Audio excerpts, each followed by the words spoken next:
दोस्तों नमस्कार। लोकसभा चुनाव के मुहाने पर अब देश खड़ा हुआ है।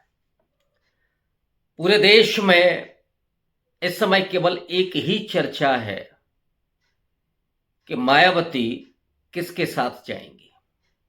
क्या वे इंडिया अलायंस के साथ जाएंगी या अकेले चुनाव लड़ेंगी। अकेले अगर चुनाव लड़ती हैं तो क्या वो बीजेपी का सहयोग कर रही हैं।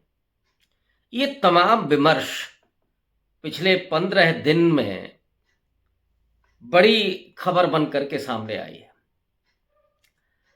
ये दिखाता है कि मायावती की यानी बीएसपी की अपनी इंपॉर्टेंस क्या है।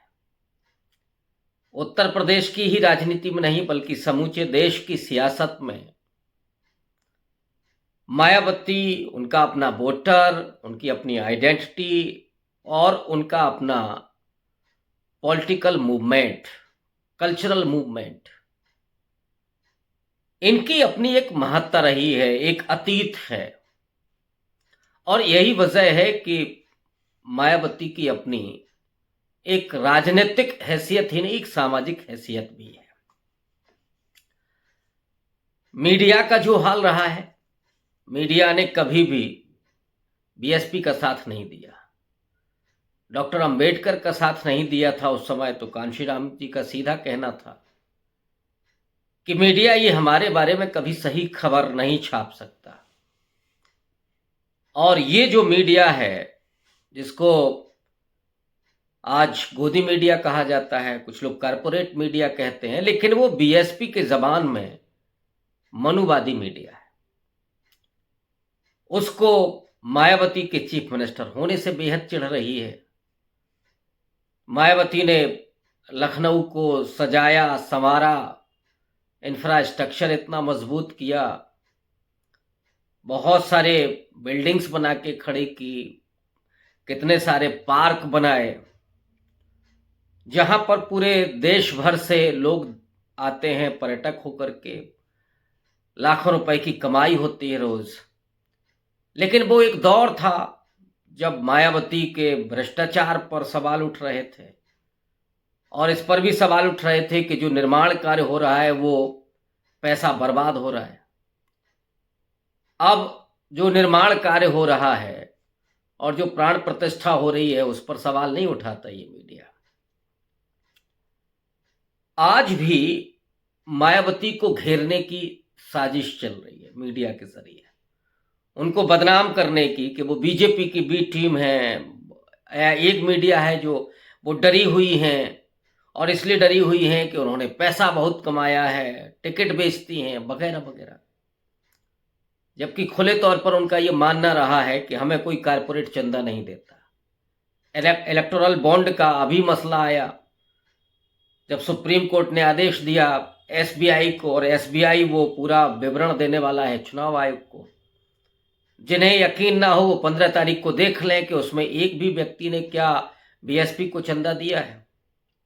कम्युनिस्ट पार्टियों को और बीएसपी को शून्य मिला है, 00।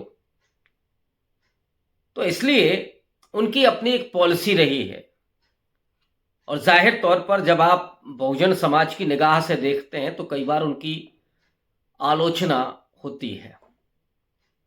लेकिन पार्टी के लिए जो उनका फंड जुटाने का अपना तरीका रहा है, वो एक अपनी व्यवस्था उनकी है। तो जो मीडिया है वो आज भी उनको बख्शने के मूड में नहीं है, उसको बेहद चिढ़ रही है। और खास करके वो जो मीडिया है जिसकी मानसिकता मनुवादी रही है, तो उसे एक दलित, वो भी महिला का मुख्यमंत्री होना कैसे बर्दाश्त हो सकता है। इसीलिए उसे मायावती को बदनाम करना। आज एक फेक न्यूज आई कि उन्होंने 4 अपने प्रत्याशी उतार दिए, चारों मुस्लिम हैं। अखिलेश यादव को वो टारगेट कर रही हैं, उनको नुकसान पहुंचा रही हैं। वो नुकसान होगा कि नहीं होगा मैं उस पर जा ही नहीं रहा हूं। मैं इस पे आ रहा हूं कि ये जो 4 प्रत्याशियों के नाम मीडिया में चले वो क्यों कर चले। भाजपा के बारे में तो आज तक आपने एक भी इस तरह की फेक न्यूज नहीं देखी होगी कि साहब ये प्रत्याशी है और ये फला पार्टी को नुकसान करने जा रहा है। लेकिन बीएसपी के लिए चलेगा कि 4 जगह से वो भी मुस्लिम प्रत्याशी उतार दिए। ये बेहद संगीन किस्म की साजिश होती है मीडिया की तरफ से।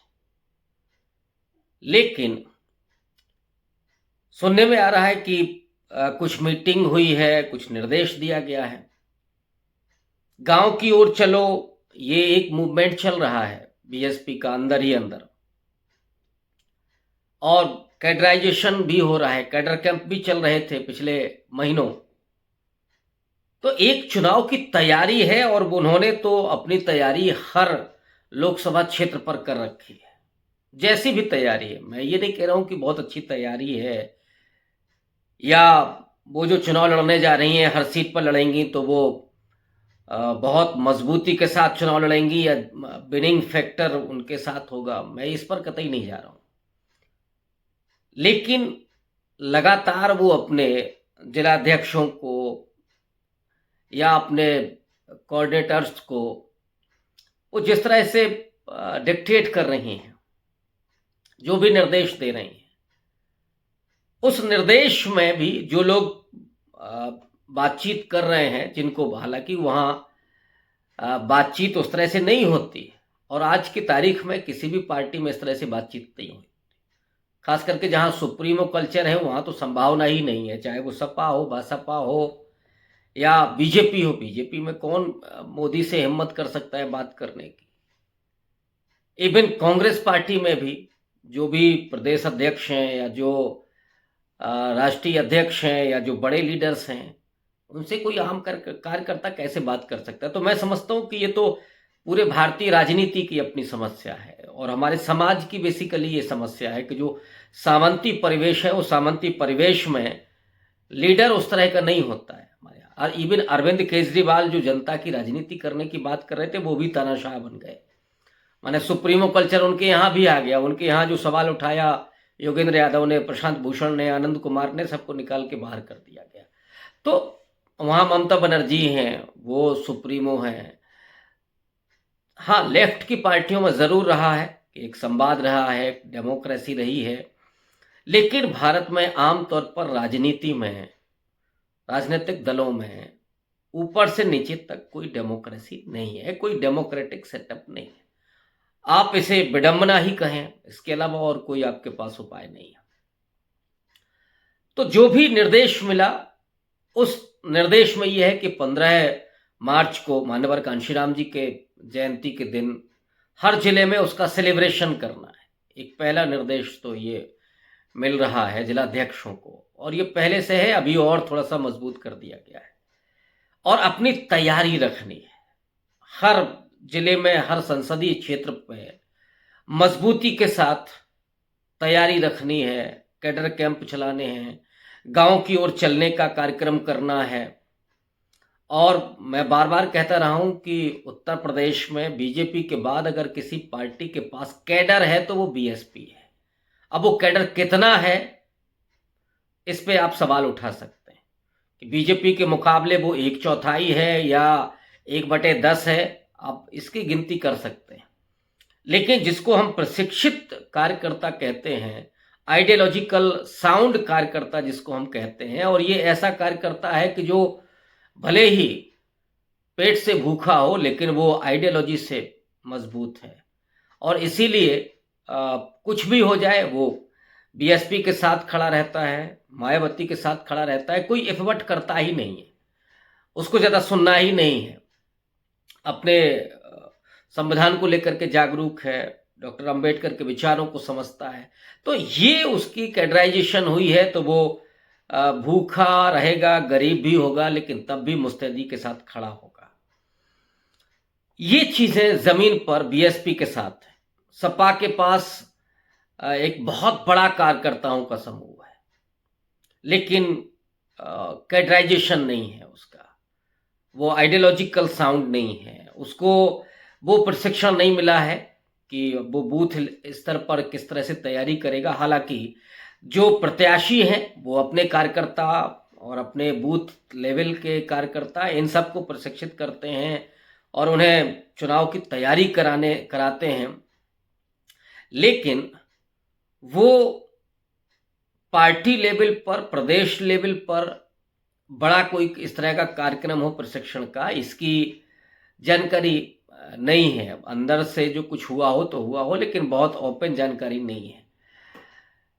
तो जो लोग बीएसपी के जिलाध्यक्ष हैं या जिनको निर्देश मिल रहे हैं, उनका कहना ये है कि सब लोग देख रहे हैं मायावती की तरफ उम्मीद से, और वो भी चाह रहे हैं कि इंडिया अलायंस में वो शामिल हों।